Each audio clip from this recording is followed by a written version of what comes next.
Hello दोस्तों, आप सभी का मेरे चैनल नॉर्मल स्टडी डिफेंस में स्वागत है।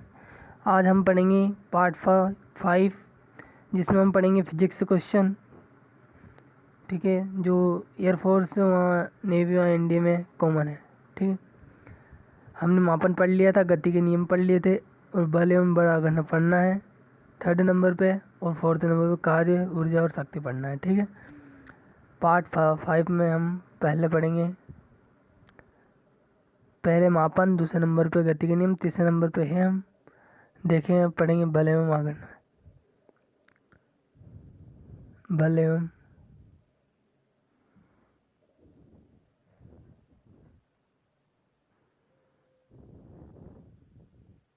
आघूर्ण, बल एवं आघूर्ण।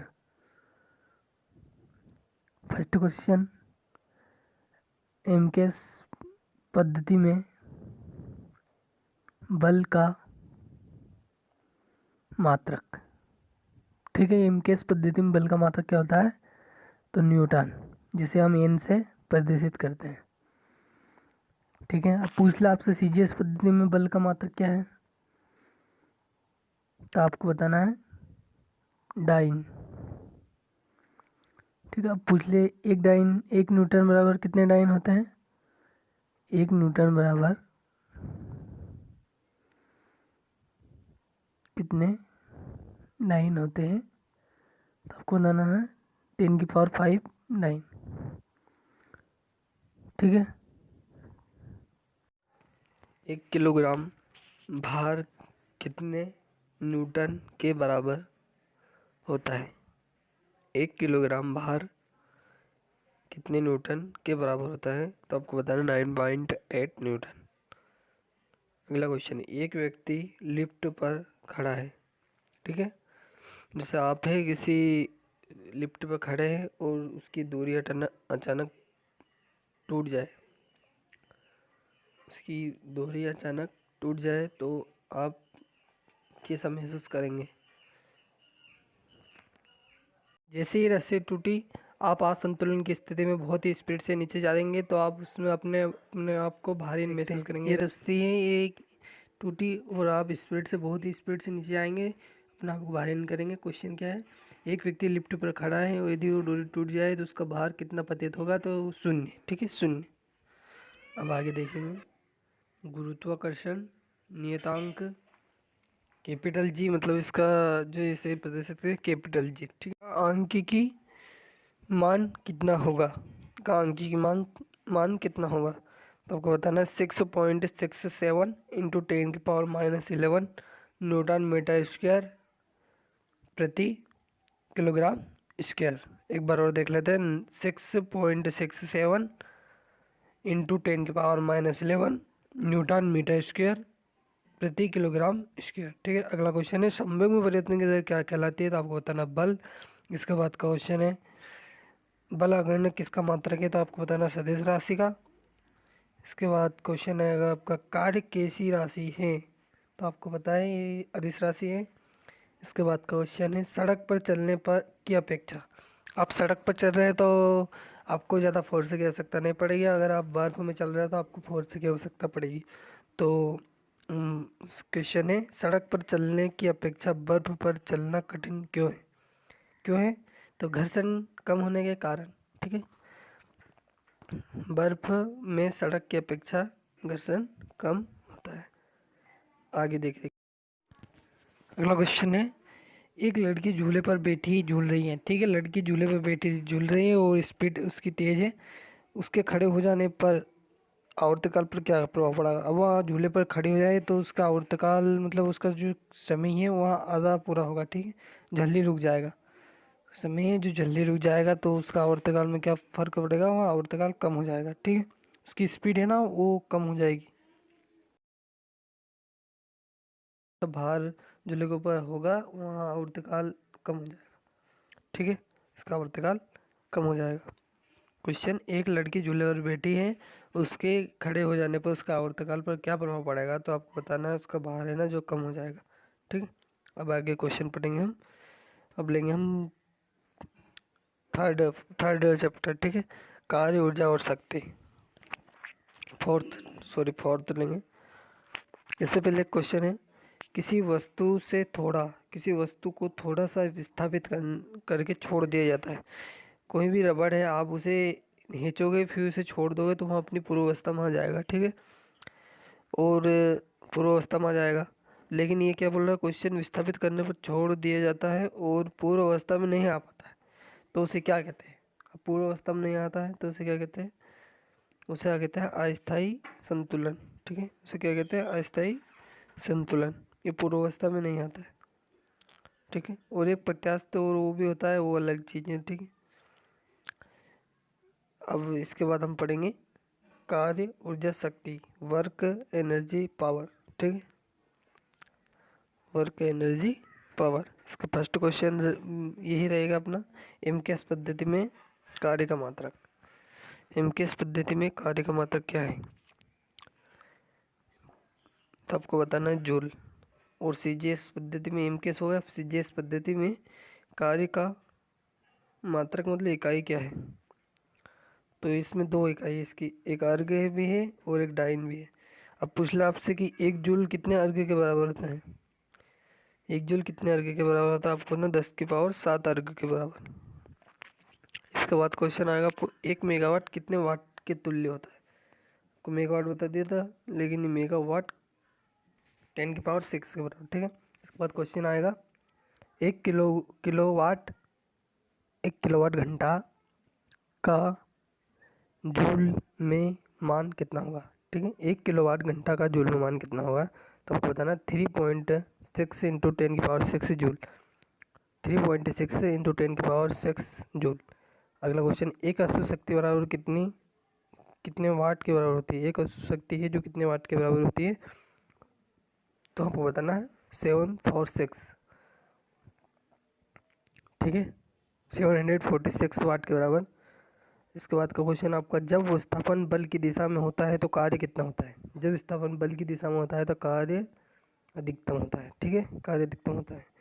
अब अगला क्वेश्चन है, और जब विस्थापन लंबवत दिशा में होता है, बल की लंबवत दिशा में होता है तो कार्य शून्य होता है, ठीक है।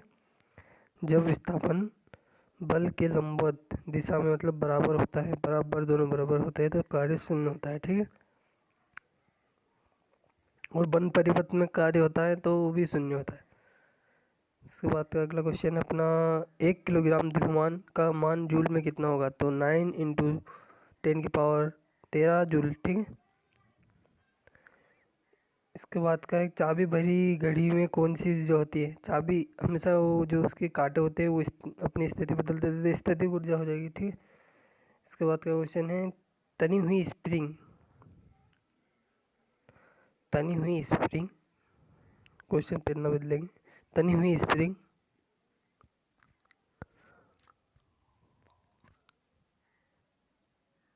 कौन सी ऊर्जा होती है? तनी स्प्रिंग में कौन सी ऊर्जा होती है? तो जब तनी तनी रहती है तो तब तो कोई दिक्कत नहीं, जब उसे हेज देते हैं तो उसमें स्थिति परिवर्तन होता है तो स्थिति ऊर्जा होती है, ठीक है। अगला क्वेश्चन है, डायनमो का क्या अर्थ है? डायनमो डीपी यांत्रिक ऊर्जा को विद्युत ऊर्जा में बदलती है, ठीक है, यांत्रिक ऊर्जा को विद्युत ऊर्जा में बदलती है। अब इसके बाद का क्वेश्चन है, मोमबत्ती रासायनिक क्रिया, ठीक है, मोमबत्ती में किसका रूपांतरण होता है?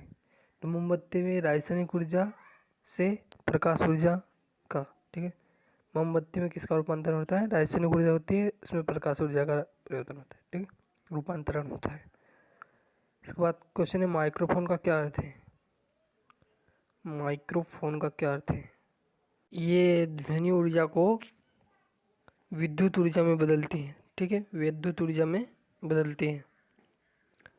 अब इसके बाद आएगा हमारा सोलर सेल, ठीक है, सोलर सेल देखा ही होगा आपने, इसका प्रयोग भी किया होगा।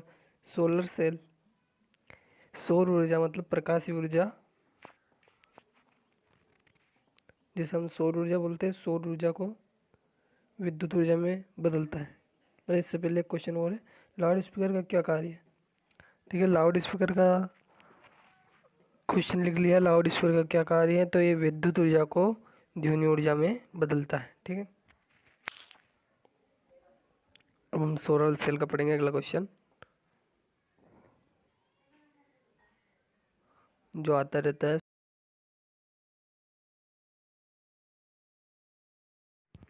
सोलर सेल का क्या कार्य होता है?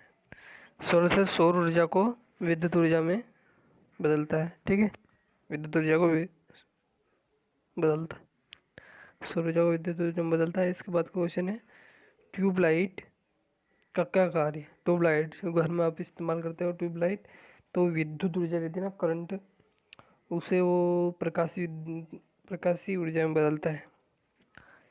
ठीक है, इसके बाद क्वेश्चन है, यांत्रिक ऊर्जा को ध्वनि ऊर्जा में कौन सा यंत्र बदलता है? तो सितारा। ठीक है, उसके बाद क्वेश्चन आएगा, किसी वस्तु का संवेग दुगना कर दी जाए, किसी वस्तु का जो पी है वो दुगना कर दी जाए तो गति ऊर्जा कितनी होगी? आपको सूत्र बताया था, उससे निकालना है। तो गति ऊर्जा 4 गुनी हो जाएगी। ठीक है, 1/2 mv², तो पी बराबर mv, तो उसमें से v का मान निकाल लेंगे। ठीक है, चलो आगे जाएंगे। शक्ति का मात्रक। ठीक है, शक्ति का मात्रक आपको पता है, वाट। इसके बाद का क्वेश्चन, कार्य और शक्ति में क्या संबंध है? तो ये बताना आपको, P बराबर W/T, ये तो याद है आपको। इसके बाद इसलिए हम दूसरा क्वेश्चन लेंगे, एक मशीन 100 जूल कार्य 10 सेकंड में करती है, तो उसकी शक्ति क्या होगी? 100 जूल कार्य 10 सेकंड में करती है तो उसकी शक्ति 10 वाट होगी। ठीक है, क्योंकि इसका सूत्र है W/T, तो 100/10, तो 10 कार्य करेंगे। ठीक है, अगला क्वेश्चन है, शक्ति का मात्रक वाट है, किस वैज्ञानिक ने कहा था? वेरी इंपॉर्टेंट क्वेश्चन है, कभी कभी आ जाता है सही जोड़ी में। ठीक है, तो जेम्स वाट। ठीक है, अगला क्वेश्चन है, वाट का मान, जेम्स वाट, तो उस वाट का मान किसके समतुल्य है? देखते, किलोग्राम मीटर स्क्वायर प्रति सेकंड क्यूब। ठीक है, समतुल्य है, किलोग्राम मीटर स्क्वायर प्रति सेकंड क्यूब। इसके बाद का क्वेश्चन आएगा तुम्हारा, दो पिंडों के बीच लगने वाला बल क्या कहलाता है? दो पिंडों के बीच लगने वाला बल गुरुत्वाकर्षण बल कहलाता है।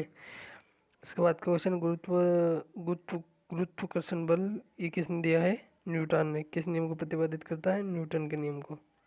ठीक है, इसके बाद क्वेश्चन है, पृथ्वी पन्ना पेज बदलेंगे, चेंज करेंगे, पन्ना चेंज करेंगे। इसके बाद क्वेश्चन है अपना, पृथ्वी तल से नीचे जाने पर जी का मान में क्या प्रभाव पड़ता है? जी के मान में क्या प्रभाव पड़ता है? तो जी का मान घटता है, जी का मान घटता है। अब हम पढ़ेंगे जी का मान अधिक कहाँ होता है और कम कहाँ होता है। उससे पहले क्वेश्चन, पृथ्वी के केंद्र पर जी का मान कितना होता है? पृथ्वी के केंद्र मतलब बिंदु पर, तो 0। ठीक है, 0 होता है। इसके बाद का क्वेश्चन है अपना, अधिक कहाँ होता है? जी का मान सबसे अधिक कहाँ होता है? तो आपको बताना है ध्रुव पर। ठीक है, इसके बाद का क्वेश्चन है, जी का मान सबसे कम कहाँ होता है? जी का मान सबसे कम कहाँ होता है? तो आपको बताना है विषुवत रेखा पर। ठीक है, इसके बाद क्वेश्चन, पृथ्वी से चंद्रमा पर जाने वाले सरल लोलक के आवर्तकाल पर क्या प्रभाव पड़ता है? उसका आवर्तकाल बढ़ जाता है, आवर्तकाल बढ़ जाता है। सरलोलक के आवर्तकाल पर क्या प्रभाव पड़ता है? आवर्तकाल बढ़ जाता है। ठीक है, क्वेश्चन सुनिए, पृथ्वी से चंद्रमा पर जाने वाले सरल लोलक के आवर्तकाल पर क्या प्रभाव पड़ता है? तो आवर्तकाल बढ़ जाता है। इसके बाद क्वेश्चन है, पृथ्वी पर पलायन वेग का मान कितना होता है? पृथ्वी पर पलायन वेग का मान 11.2 किलोमीटर प्रति सेकेंड होता है। चंद्रमा पर गुरुत्वाकर्षण का मान पृथ्वी तल पर गुरुत्वाकर्षण के मान के कितना होता है? तो